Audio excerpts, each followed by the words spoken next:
Selamat datang semua, kami dari mahasiswa Teknik Industri Universitas Sumatera Utara, kelas Manajemen Keuangan B. Kelompok kami terdiri dari saya, Samuel Glenn, NIM 17040365. Saya Marsinta Sihite, NIM 1704037175. Saya Susan Cynthia Sitorus, NIM 1704032122. Nah, kami akan mempresentasikan tentang analisis laporan keuangan. Presentasinya dibagi menjadi 3. Yang pertama akan dilakukan oleh rekan kami, Susan Cynthia Sitorus. Saya akan mempresentasikan tentang materi analisis laporan keuangan. Baik, selanjutnya saya akan menjelaskan materi tentang analisa laporan keuangan yang telah saya buat. Laporan keuangan merupakan suatu informasi yang menggambarkan kondisi laporan keuangan suatu perusahaan, dan lebih jauh informasi tersebut dapat dijadikan sebagai gambaran kinerja keuangan perusahaan tersebut. Dan sangat penting dibuatnya laporan keuangan untuk menilai perkembangan perusahaan, juga untuk menilai prestasi yang telah dicapai perusahaan. Tujuan laporan keuangan yaitu untuk menyediakan informasi yang berkaitan dengan posisi keuangan baik pada saat tertentu maupun pada periode tertentu, prestasi perusahaan, serta perubahan posisi keuangan suatu perusahaan yang bermanfaat bagi pemakai dalam pengambilan keputusan ekonomi.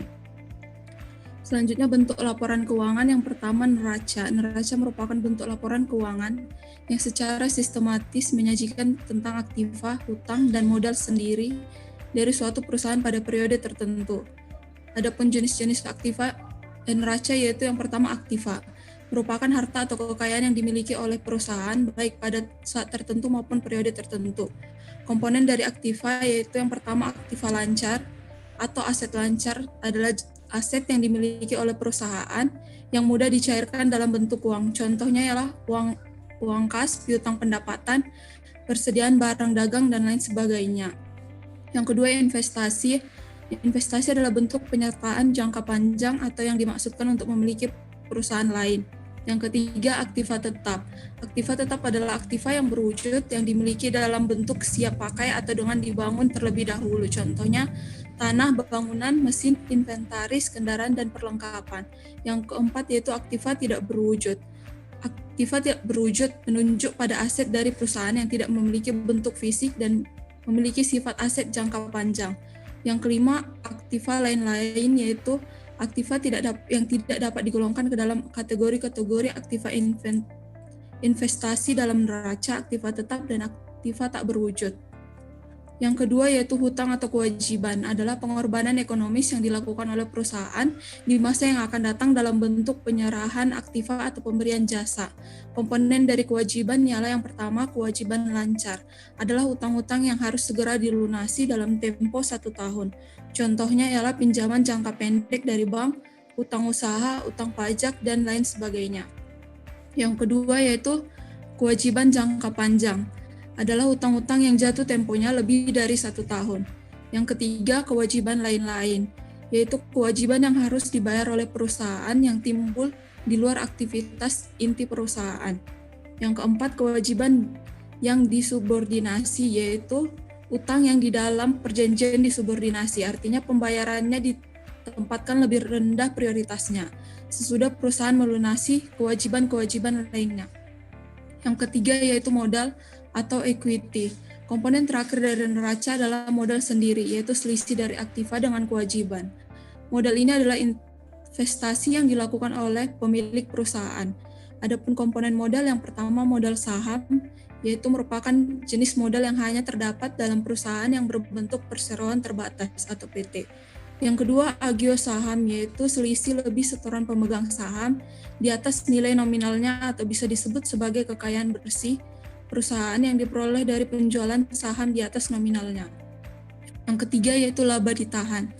Adalah bagian dari laba bersih perusahaan yang ditahan oleh perusahaan dan tidak dibayarkan sebagai dividen kepada pemegang saham.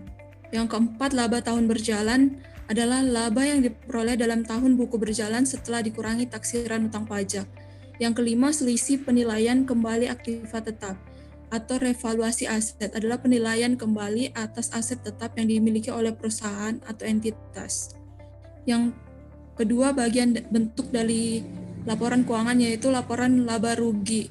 Adalah laporan yang memberikan informasi tentang komposisi keuangan penjualan, harga pokok, dan biaya-biaya perusahaan selama suatu periode tertentu.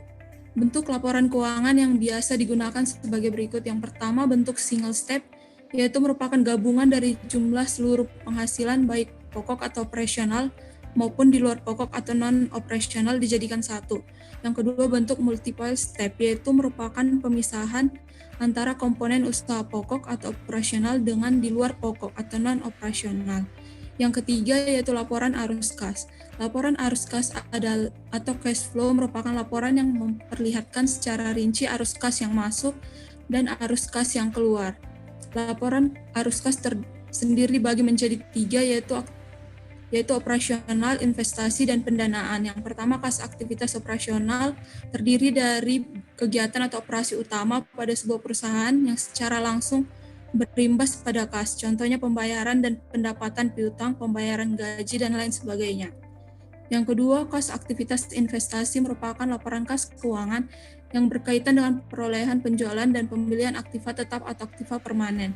Yang ketiga, kas aktivitas pendanaan, yaitu laporan keuangan kas yang berhubungan dengan investasi pemilik, peminjaman dana, dan pengambilan uang oleh pemilik. Yang keempat, laporan perubahan modul.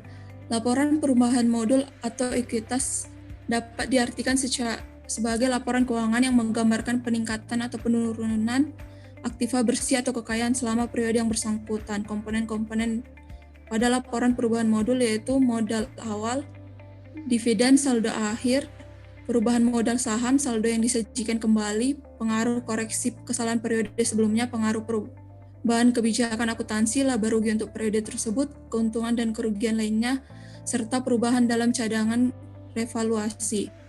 Yang selanjutnya ialah rasio keuangan. Jenis-jenis rasio keuangan yang pertama, rasio likuiditas merupakan rasio yang menggambarkan kemampuan perusahaan dalam memenuhi kewajiban jangka pendek. Jenis-jenis dari rasio ini yaitu rasio lancar, rasio cepat, rasio kas, rasio perputaran kas, dan inventory to net working capital. Adapun rumus dari rasio lancar yang yaitu aktiva lancar sama dengan aktiva lancar per kewajiban lancar.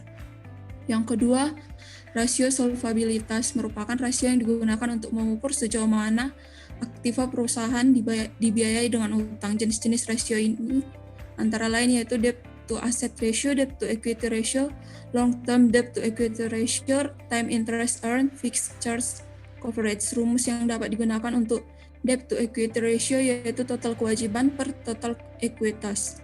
Yang ketiga, rasio aktivitas merupakan rasio yang digunakan untuk mengukur tingkat efisiensi pemanfaatan sumber daya perusahaan. Jenis-jenis rasio aktivitas antara lain perputaran piutang, perputaran persediaan, perputaran modal kerja, fixed asset turnover, dan total asset turnover. Adapun rumus untuk menghitung rasio total asset turnover yaitu penjualan bersih per total aktiva. Yang keempat, rasio profitabilitas, yaitu rasio untuk menilai kemampuan perusahaan dalam mencari keuntungan atau laba dalam suatu periode tertentu. Adapun jenis dari rasio profitabilitas antara lain profit margin on sales, return on investment, return to equity, dan laba per lembar saham biasa. Adapun rumus untuk profit margin yaitu sama dengan earnings after tax dan per sales. Sekian presentasi dari saya. Apabila ada pertanyaan, saya persilahkan. Baik, terima kasih atas presentasinya Susan. Sekarang pertanyaan dipersilahkan kepada Marsinta. Terima kasih atas presentasi Susan yang telah dipresentasikan. Saya ingin bertanya, apa sajakah yang menjadi kekurangan dari rasio keuangan? Terima kasih. Pertanyaan kedua dari saya sendiri. Saya ingin bertanya, apa saja kendala dalam menyediakan informasi laporan keuangan yang berkualitas? Baik, terima kasih atas pertanyaannya. Saya akan menjawab pertanyaan yang diberikan. Yang pertama yaitu dari saudari Marsinta, yaitu apa kekurangan dari rasio keuangan. Yang pertama, menurut saya kebanyakan perusahaan-perusahaan besar mengoperasikan beberapa divisi dalam industri yang berlainan sehingga menyusahkan dalam penggunaan rasio keuangan. Yang kedua, sebagian besar perusahaan menginginkan hasil di atas rata-rata.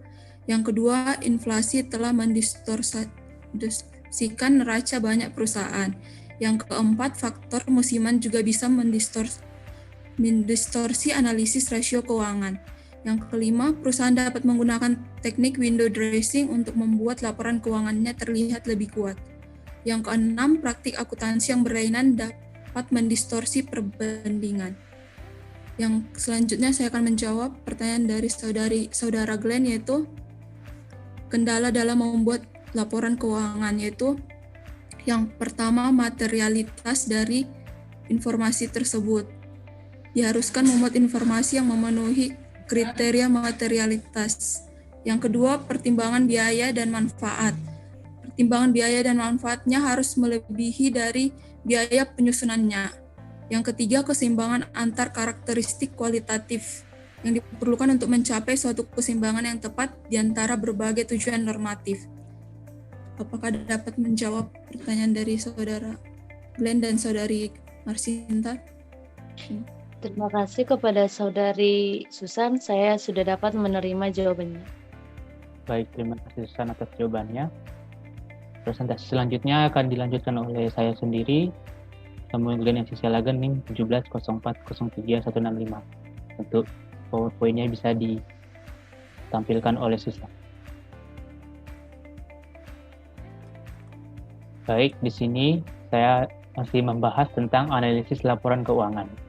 Nah, hal pertama yang kita bahas di sini itu adalah tujuan dari laporan keuangan itu sendiri. Nah, tujuannya itu apa sih? Nah, tujuannya itu ada yang pertama itu untuk mengkomunikasikan informasi keuangan kepada pihak-pihak di luar perusahaan. Misalnya perusahaan luar itu dia membutuhkan laporan keuangan. Jadi kita bisa menginformasikannya dengan laporan kita sendiri itu. Yang kedua, untuk menggambarkan perkembangan finansial. Nah, jadi suatu perusahaan itu dapat diukur perkembangannya lewat laporan keuangan yang juga. Yang ketiga, ada menyediakan informasi yang berguna dalam pembuatan keputusan bisnis dan ekonomi. Kemudian untuk pencatatan pengeluaran dan penerimaan setiap akhir periode akuntansi.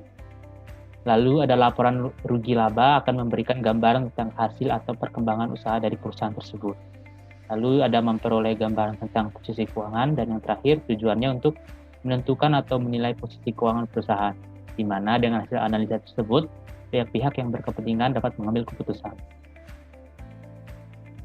Nah, bentuk laporan keuangan itu ada dua.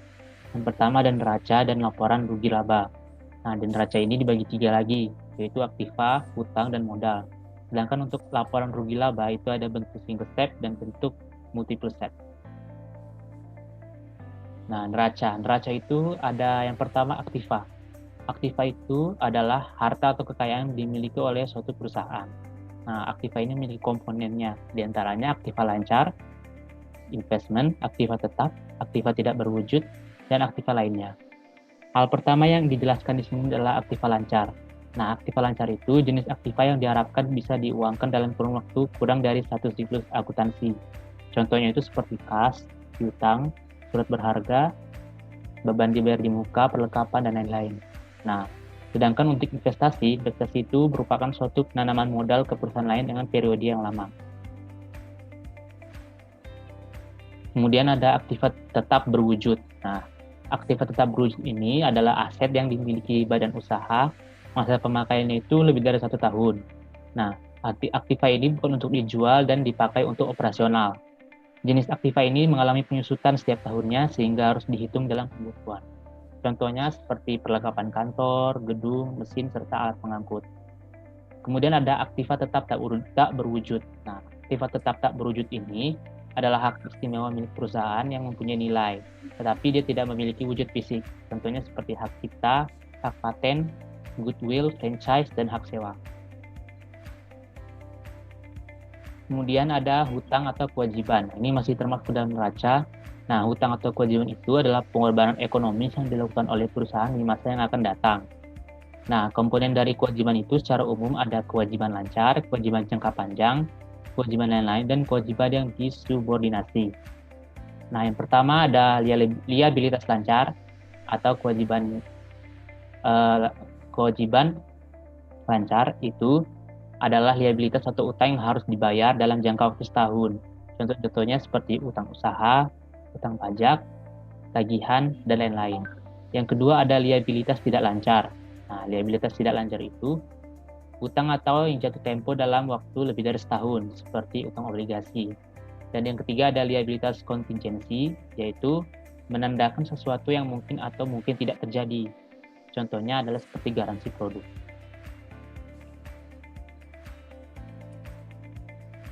Kemudian ada modal atau equity. Nah, modal ini adalah neraca, termasuk neraca, yaitu selisih dari aktiva dengan kewajiban atau hutang.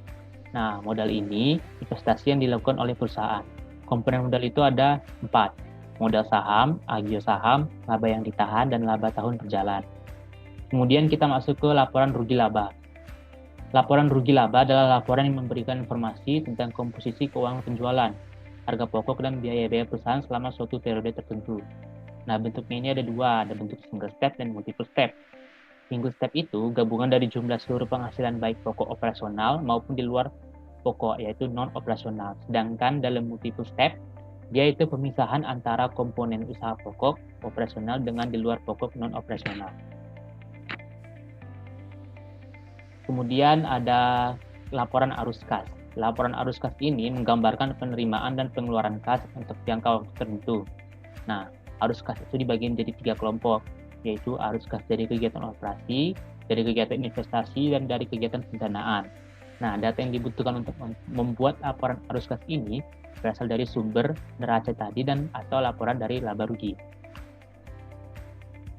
Kemudian kita masuk ke rasio keuangan. Rasio keuangan ini apa sih? Nah, rasio keuangan itu kegiatan membandingkan angka-angka yang ada dalam laporan keuangan dengan cara membagi satu angka dengan angka lainnya. Angka-angka tersebut dibandingkan berupa angka-angka dalam satu periode maupun beberapa periode. Nah, secara umum rasio keuangan itu dibagi jadi 4 jenis. Yang pertama ada rasio likuiditas.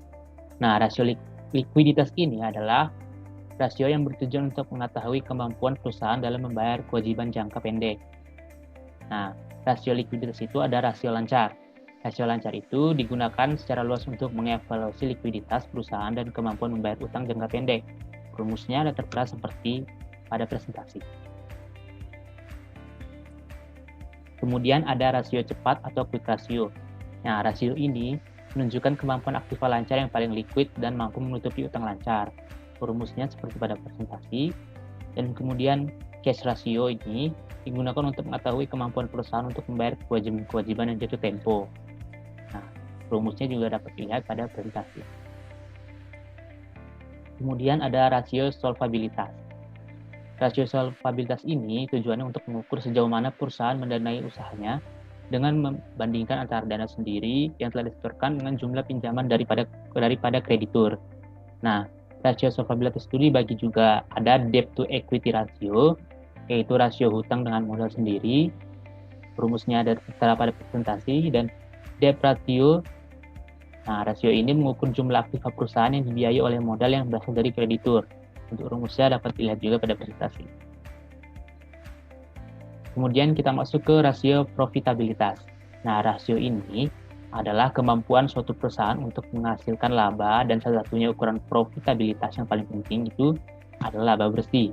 Nah, cara menghitungnya itu ada net margin ratio, yaitu menghitung tingkat keuntungan yang diperoleh dari penjualan dengan membagikan antara laba bersih dengan pajak penjualan. Nah, rumusnya itu seperti pada presentasi.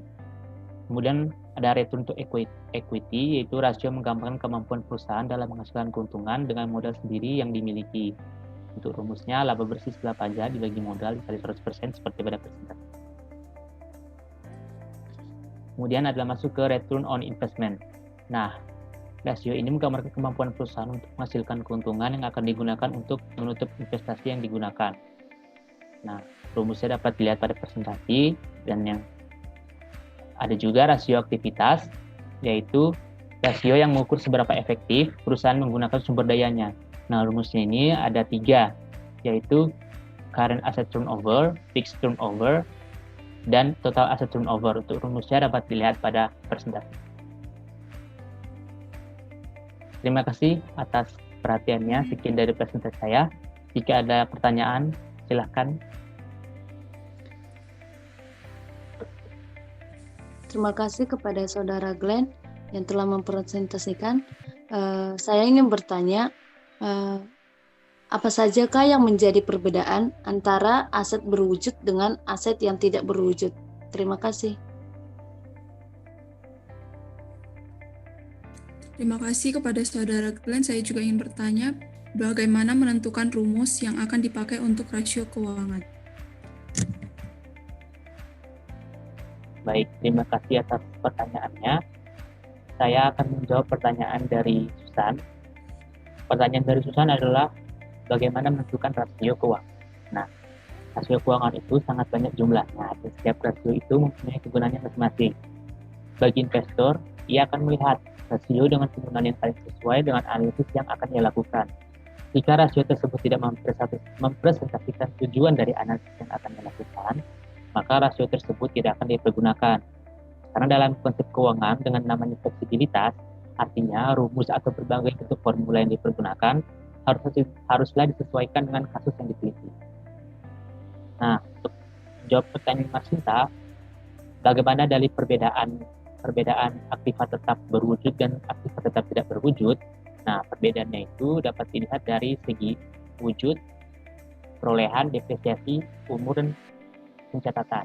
Nah, dari segi wujud, aset tetap berwujud memiliki bentuk fisik yang dapat dimanfaatkan untuk usaha, sedangkan aset tetap tidak berwujud tidak memiliki bentuk fisik. Nah, dari segi perolehan, aset tetap berwujud itu diperoleh dari pembelian tunai, kredit, maupun membangun sendiri. Sedangkan aset tetap tidak berwujud itu diperoleh dari hak kontraktual atau dari pemerintah.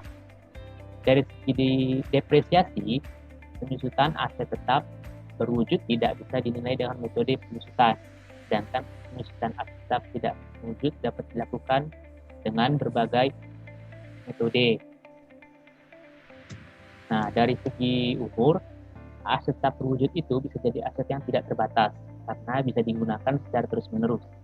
Berbeda dengan aset tetap tidak berwujud yang memiliki batas umur untuk bisa digunakan.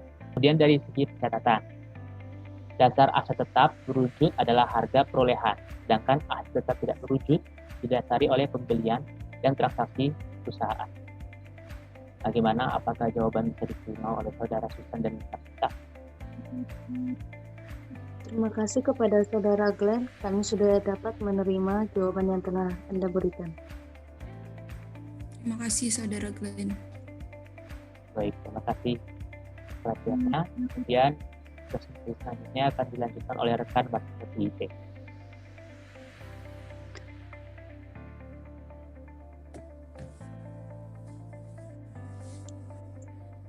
Terima kasih kepada waktu yang telah moderator berikan kepada saya. Di sini saya akan melanjutkan presentasi dari kelompok kami, yaitu mengenai analisis laporan keuangan sebagai dasar dalam penilaian kinerja keuangan pada PT Budi Satria Wahana Motor. Nah, pada presentasi yang pertama ini, saya akan membahas mengenai laporan keuangan. Laporan keuangan merupakan bagian dari proses pelaporan keuangan. Nah, laporan keuangan yang lengkap biasanya meliputi neraca, laporan laba rugi, laporan perubahan posisi keuangan, catatan, dan laporan lain, serta materi penjelasan yang merupakan bagian integral dari laporan keuangan. Nah, apakah yang menjadi tujuan laporan keuangan? Tujuan laporan keuangan ialah menyediakan informasi yang menyangkut posisi keuangan, kinerja, serta perubahan posisi keuangan suatu perusahaan yang bermanfaat bagi sejumlah besar pemakaian dalam pengambilan keputusan ekonomi.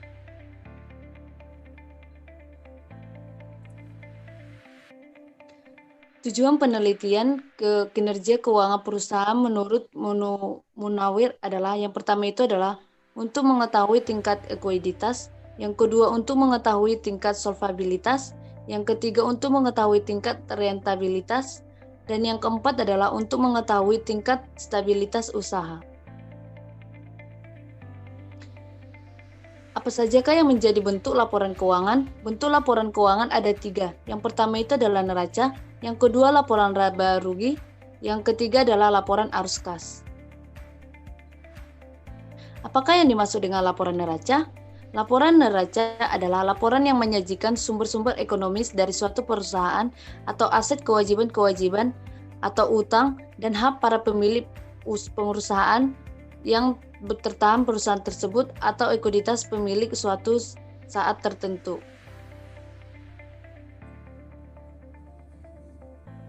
Yang kedua itu adalah laporan laba rugi.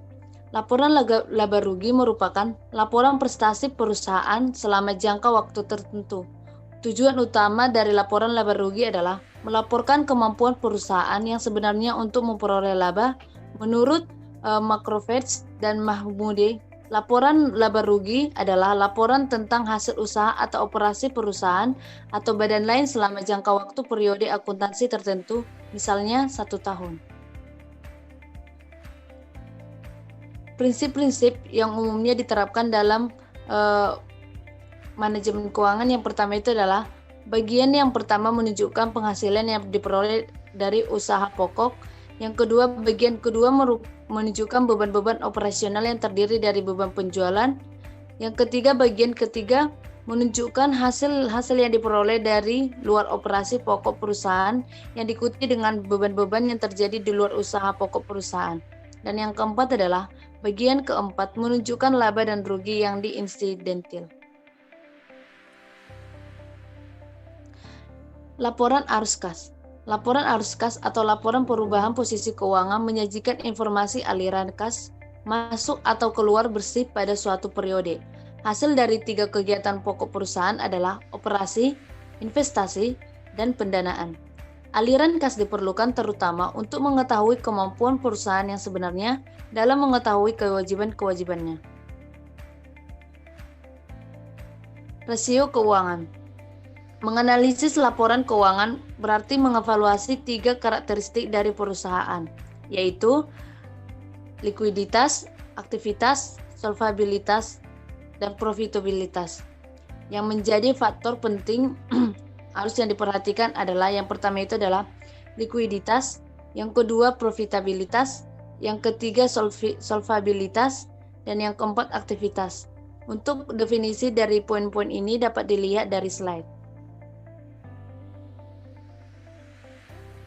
Secara umum, rasio keuangan dibagi menjadi 4 jenis. Yang pertama itu adalah rasio likuiditas, yang kedua rasio solvabilitas, yang ketiga rasio aktivitas, dan yang terakhir adalah rasio profitabilitas.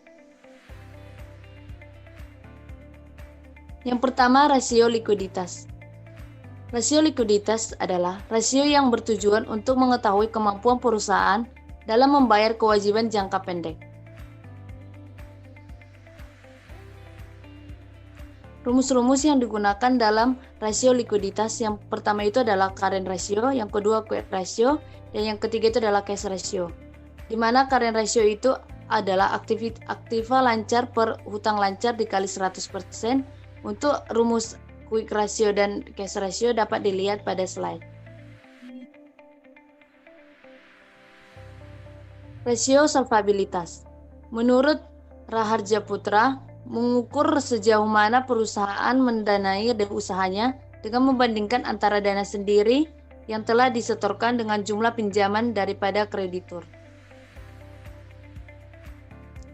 Rumus-rumus yang digunakan pada rasio solvabilitas yang pertama itu adalah debt ratio, yang kedua net margin ratio, yang ketiga return on equity, dan yang terakhir adalah return of investment. Untuk rumus-rumus pada setiap poinnya dapat dilihat pada slide. Yang ketiga, rasio aktivitas. Rasio aktivitas adalah rasio yang mengukur seberapa efektif perusahaan menggunakan sumber dananya. Rumus-rumus yang digunakan dalam rasio aktivitas yang pertama itu adalah current asset turnover, yang kedua fixed asset turnover, dan yang ketiga adalah total asset turnover. Untuk rumus-rumus pada setiap poin ini dapat dilihat pada slide. Demikianlah presentasi yang dapat saya berikan. Apabila ada pertanyaan dari rekan-rekan saya persilahkan. Terima kasih atas presentasinya, Mas Gita. Untuk pertanyaan akan dibuatkan oleh pertanyaan dari Susan Cynthia Titor. Saya ingin bertanya kepada Saudari Marsinta, apa saja hambatan dalam pembuatan rasio keuangan? Terima kasih. Untuk pertanyaan kedua dari saya sendiri, saya ingin bertanya, apa fungsi kita mempelajari rasio keuangan? Terima kasih. Terima kasih kepada pertanyaan telah saudara dan saudari yang berikan. Yang pertama saya akan menjelaskan dari pertanyaan saudari Susan, yaitu apa saja yang menjadi hambatan dalam menjalankan rasio keuangan. Yang pertama itu adalah tidak cukup teliti menyimpan dalam bukti transaksi. Yang dimaksud dalam hal ini, di mana kegagalan dalam membuat suatu penyimpanan transaksi menimbulkan permasalahan pajak, akuntansi, dan arus kas perusahaan. Tidak sedikit pemilik bisnis yang kurang teliti dan menyimpan bukti transaksi, maka hal ini dapat menurunkan produktivitas dan kemajuan suatu perusahaan. Hal yang kedua itu adalah piutang perusahaan. Dalam bisnis, mendapatkan bayaran tentu merupakan salah satu hal yang paling menyenangkan. Namun, kita harus tetap cukup teliti untuk melacak piutang yang kita miliki. Yang ketiga adalah menjadikan laporan hanya sebagai pencatatan. Bagi sebagai pembisnis, akuntansi mungkin hanya dilihat sebagai proses pencatatan data keuangan perusahaan. Fungsinya tidak lebih dari menghitung saldo perusahaan atau kepentingan perpajakan. Padahal akuntansi memiliki peran lebih besar. Apabila kita dengan teliti dalam menulis laporan tidak hanya sebagai pencatatan, hal ini dapat meningkatkan produktivitas dan kemajuan suatu perusahaan. Yang keempat itu adalah kesalahan berhitung. Keakuratan menjadi hal yang penting dalam proses akuntansi. Apalagi akuntansi memberikan informasi finansial perusahaan Anda, sehingga ketidakakuratan data tertentu akan merugikan perusahaan yang kita miliki. Yang kelima adalah kesalahan pada penulisan desimal. Masalah akuntansi saat ini mungkin terjadi jika Anda menggunakan pencatatan manual. Misalkan dari angka 1 juta kita tambahkan angka 0 menjadi 1. Tentu dari angka 0 tersebut sangat berdampak kepada pencatatan dana pada perusahaan. Dari 1 juta bisa saja jadi 10 juta, 100 juta bahkan lebih. Untuk menjawab pertanyaan dari saudari Glenn, apa sajakah kegunaan kita mempelajari rasio keuangan? Yang pertama itu adalah membantu untuk menganalisis tren kinerja sebuah perusahaan. Yang kedua, membantu para stakeholder untuk dapat membandingkan hasil keuangan suatu perusahaan dengan pesaingnya. Yang ketiga, membantu manajemen, kreditur, dan investor untuk mengambil suatu keputusan. Dan yang keempat adalah dapat menunjukkan suatu letak permasalahan keuangan perusahaan serta kekuatan dan kelemahannya. Menurut saya, kita sangat penting untuk mempelajari rasio keuangan. Apabila kita dengan teliti dalam membuat rasio keuangan, otomatis perusahaan yang kita jalankan dapat maju. Demikian penjelasan saya. Apakah saudara Glenn dan saudari Susan dapat menerima jawaban yang telah saya berikan? Terima kasih atas jawaban yang diberikan oleh saudari Marsinta. Kami dapat menerimanya. Terima kasih. Terima kasih atas presentasinya Marsinta dan jawaban sudah dapat saya terima. Sekian presentasi yang dapat kami berikan. Terima kasih atas perhatiannya. Semoga ilmunya dapat bermanfaat. Jangan lupa untuk like, komen, dan subscribe. Terima kasih. Dah.